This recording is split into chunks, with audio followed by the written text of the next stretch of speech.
श्री स्वामी समर्थ.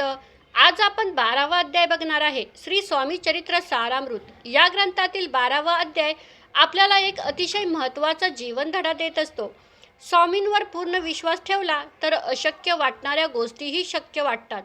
आपल्या आयुष्यात कधीकधी असा काळ येतो जेव्हा आपल्याला वाटतं की आता काहीच मार्ग उरलेला नाही. खूप समस्या मोठ्या असतात आणि मन थकलेलं असतं. पण 12वा अध्याय आपल्याला सांगतो, जिथं मानवी शक्ती संपते ना, तिथूनच स्वामींची खऱ्या अर्थाने कृपा सुरू होत असते. जो भक्त मनापासून स्वामींचं नाव घेतो, स्वामींवर पूर्ण श्रद्धा ठेवतो, त्यांना स्वामी महाराज कधीच निराश करत नाहीत. हा अध्याय आपल्याला शिकवतो, नामस्मरण ही सर्वात मोठी शक्ती आहे. आपण रोज स्वामींचं नाव घेतलं, मनापासून प्रार्थना केली तर आपल्या मनातील भीती हळूहळू नाहीशी होते. 12वा अध्याय आणखी एक गोष्ट सांगतो, धीर धरा. आज आपण प्रार्थना केली आणि उद्या लगेच चमत्कार होईल असं कधीच होत नाही. कधी कधी स्वामी आपल्याला थोडा वेळ थांबायला लावतात, कारण त्या वेळेत आपली श्रद्धा अधिक मजबूत होत असते. जीवनात कितीही अडचणी आल्या तरी एक गोष्ट कधीच विसरू नका, स्वामी आपल्या प्रत्येक पावलावर लक्ष ठेवून आहेत. आपण फक्त प्रामाणिकपणे स्वामींची आठवण काढायची, तर योग्य वेळी स्वामी आपल्याला नक्कीच मार्ग तयार करत असतात. म्हणूनच 12वा अध्याय आपल्याला सांगतो, संकट कितीही मोठं असलं ना, तरी स्वामींच्या नावापेक्षा मोठं नाहीये. चला तर मग, जिथे सर्व मार्ग बंद होतात ना, तिथे स्वामी आपल्याला मार्ग दाखवतात. चला तर मग 12व्या अध्यायाला सुरुवात करूया. जगाचा उद्धार करण्यासाठी आणि पृथ्वीवरील पाप किंवा संकटाचा भार कमी करण्यासाठी परमेश्वर वारंवार विविध रूपात अवतार घेत असतो. भक्तांचे रक्षण करण्यासाठी साक्षात दत्तप्रभू अक्कलकोट येथे स्वामींच्या रूपात प्रकट झाले, ते म्हणजे आपले श्री स्वामी समर्थ महाराज. गेल्या अध्यायाच्या शेवटी आपण पाहिलं की बाळप्पा अक्कलकोटमध्ये आले होते. त्या पावन नगरीला पाहून त्यांच्या मनात खूप आनंद झाला होता. ज्या दिवशी बाळप्पा आले त्या दिवशी स्वामी समर्थ खास बाग नावाच्या ठिकाणी बसले होते. तेथे भक्तांची खूप मोठी गर्दी जमली होती. एवढी गर्दी पाहून बाळप्पांच्या मनात चिंता निर्माण झाली. एवढ्या गर्दीत आपल्याला स्वामींचं दर्शन कसं होणार? परंतु स्वामींचे दर्शन घेतल्याशिवाय जेवायचंच नाही असा बाळप्पांनी निश्चय केला होता. त्यांचे संपूर्ण लक्ष स्वामींच्या चरणांकडे लागले होते. दर्शनाची ओढ तीव्र असल्याने हातात खडीसाखर घेऊन त्यांनी गर्दीतून वाट काढली आणि ते स्वामींच्या अगदी जवळ जाऊन पोहोचले. स्वामींनी ती लांब हात असलेली आणि प्रसन्न मुखाची मूर्ती पाहताच बाळप्पांनी धावत जाऊन त्यांचे पाय घट्ट पकडले. प्रेमाने त्यांचा गळा भरून आला. त्यांनी स्वामींच्या चरणावर डोके ठेवले. त्या क्षणी ते स्वतःचे अस्तित्व विसरून गेले आणि त्यांना खूप समाधान मिळाले. ज्याप्रमाणे गंगा नदी समुद्राला मिळाला एकरूप होते, त्याप्रमाणे बाळप्पा स्वामींच्या चरणाशी पूर्णपणे तल्लीन झाले होते. ज्याप्रमाणे भुंगा मधासाठी कमळाचे फूल सोडत नाही, त्याप्रमाणे बाळप्पांचे मन स्वामींच्या चरणी कायमचे स्थिरावले होते. थोड्या वेळाने भानावर आल्यावर त्यांनी पाय सोडलं. त्यांच्या मनात अतीव आनंद झाला होता आणि ते स्वामींची स्तुती गाऊ लागले. त्यावेळेला स्वामी जमिनीवर पडले होते. अचानक त्यांनी उठून एक विचित्र वाटणारी घटना केली. स्वामींनी तेथील सर्व झाडांना प्रेमाने मिठी मारली. या कृतीतून त्यांनी बाळप्पांवर असलेल्या आपल्या प्रेमाची साक्ष दिली होती. आपल्याला दर्शन मिळाले म्हणून बाळप्पांना खूप धन्य वाटले. ते तिथून निघाले खरे, पण त्यांचं लक्ष मात्र स्वामींकडेच होते. त्यांच्यासोबत एक जहागीरदार आले होते. त्यांनी मुक्कामाच्या ठिकाणी स्वयंपाक तयार केला होता आणि ते स्वामींच्या दर्शनाला निघाले. बाळप्पा दर्शनावरून परतल्यावर जहागीरदारांनी स्वामींसाठी काढलेला नैवेद्य बाळप्पांच्या हाती दिला. जहागीरदार म्हणाले की हा नैवेद्य स्वामींना देऊन या. बाळप्पांनी हो म्हटले आणि ते पुन्हा निघाले. नैवेद्य दाखवून मगच जेवण करू असा विचार बाळप्पांनी केला. पण वाटेत त्यांना एक बातमी समजली. बातमी अशी होती की स्वामी आता राजवाड्यात आहेत आणि राजाच्या परवानगीशिवाय तेथे कोणालाच जाता येणार नाही. हे ऐकून बाळप्पा दुःखी झाले. त्यांना वाटलं की आज आपल्या हाताने स्वामी महाराजांना नैवेद्य दाखवताच येणार नाही, राजवाड्यात प्रवेश मिळणार नाही.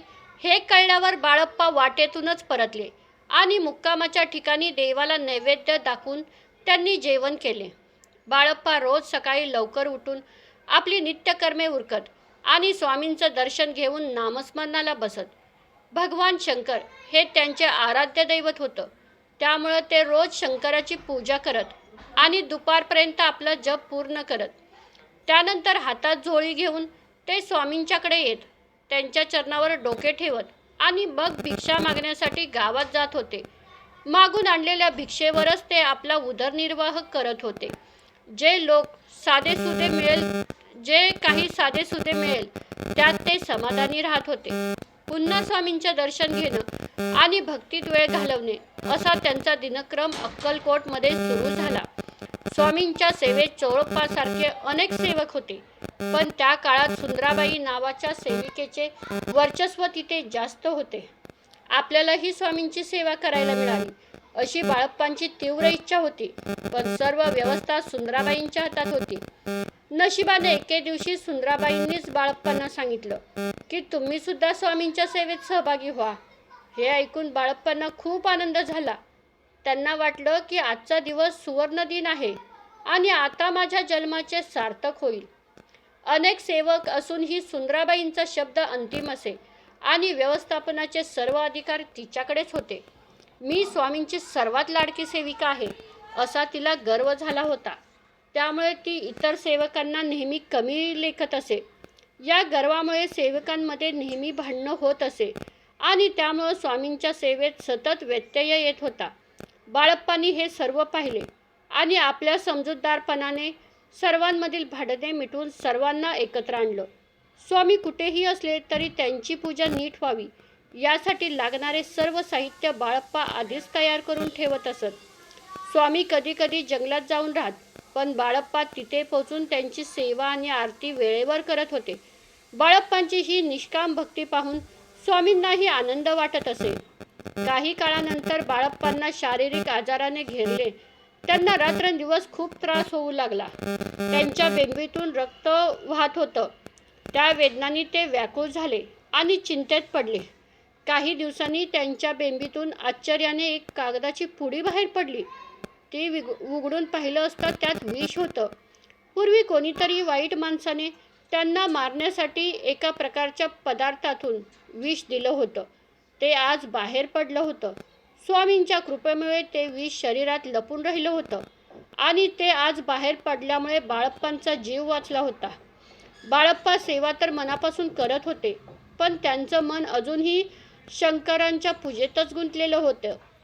दर सोमवारी महादेवाची पूजा करायला बाहेर जात आणि मग स्वामींच्याकडे येत असत. सुंदराबाईंनी स्वामींना सांगितले, बाळप्पांना ही बाहेरची पूजा बंद करायला सांगा. स्वामींनी बाळप्पांना तसे सांगितले, पण बाळप्पांना वाटले की स्वामी आपली परीक्षा घेत आहेत. त्यांना वाटले की सुंदराबाईंच्या सांगण्यावरून स्वामींनी सहज आणि थट्टेने ही आज्ञा दिली असावी. मनात गोंधळ असलेल्या त्यांनी 2 चिठ्ठ्या टाकून देवाचा कौल घेण्याचे ठरवले. त्या चिठ्ठीमध्ये पूजा करू नका असं उत्तर आलं. तरीही बाळप्पांचा संशय पूर्ण फिटला नव्हता. अखेर त्यांनी स्वामींची आज्ञा शिरसावंद मानली. पण हा सर्व प्रकार श्रीपाद भटजी पाहत होते. हे श्रीपाद भट स्वामींचे परमसेवक चोळप्पा यांचे जावई होते.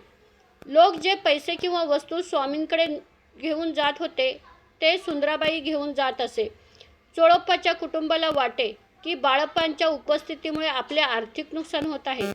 त्यामुळे चोळप्पा आणि त्यांचा जावई श्रीपाद भट यांनी बाळप्पांना तिथून हाकलून लावण्याची योजना आखली. श्रीपाद भट्टांनी बाळप्पांना टोमणा मारला की तुम्ही तुमचे कुटुंब सोडून इथे का पडून आहात? तुमच्यामुळे आमचे नुकसान होत आहे. हे ऐकून बाळप्पांना खूप वाईट वाटलं. बाळप्पा म्हणाले की जर माझ्यामुळे कोणाचे नुकसान होत असेल तर माझे इथं राहणे व्यर्थ आहे. मला स्वामींनी परवानगी दिली तर मी निघून जाईन. तुम्हीच त्यासाठी काहीतरी करा असं बाळप्पांनी सांगितलं. श्रीपाद भट्टांनी स्वामींना विचारलं की बाळप्पांना त्यांच्या कुलदेवतेच्या दर्शनाला जायचंय तर त्यांना परवानगी द्या. त्यावर स्वामी हसून म्हणाले, त्याच्या कुलदेवतेचं दर्शन तर त्याला रोज इथंच घडत असतं. जेव्हा हा उपाय फसला तेव्हा श्रीपाद भट्टांनी बाळप्पांना चिठ्ठ्या टाकून निर्णय घ्यायला सांगितला. बाळप्पांनी सर्व काही प्रांजळपणे सांगितले, पण श्रीपाद भट्टांच्या मनात कपट होतं. श्रीपाद भट्ट म्हणाले की स्वामी तोंडी परवानगी देणार नाहीत, तुम्ही चिठ्ठ्या टाकून बघा. भोळ्या बाळप्पांनी मान्य केलं आणि 2 चिठ्ठ्या लिहून टाकल्या. जेव्हा चिठ्ठी उचलली गेली तेव्हा त्यात पुन्हा इथेच राहून सेवा करा असा स्वामींचा आदेश निघाला. आता श्रीपाद भट्ट खूप कष्टी झाला, कारण स्वामी बाळप्पांना सोडायला तयार नव्हते. बाळप्पांची भक्ती एवढी थोर होती की दयाळू स्वामी त्यांना आपल्यापासून कसं बरं दूर करतील. ज्या भक्तांच्या इच्छा पूर्ण करणारे कल्पवृक्ष आहेत, अशा विष्णू आणि शंकर स्वरूपात स्वामींना मी सदैव शरण करतो. हे स्वामी चरित्र हा 12वा अध्याय सर्व भक्तांनी प्रेमात यासाठी ऐकला, त्यामुळे त्यांच्या सगळ्यांचं कल्याण होईल. 12वा अध्याय इथेच पूर्ण झाला आहे. जर तुम्हाला याबद्दल काही शंका असेल तर नक्की कमेंटमध्ये सांगा. हा अध्याय आवडला असेल तर कमेंटमध्ये श्री स्वामी समर्थ लिहायला विसरू नका.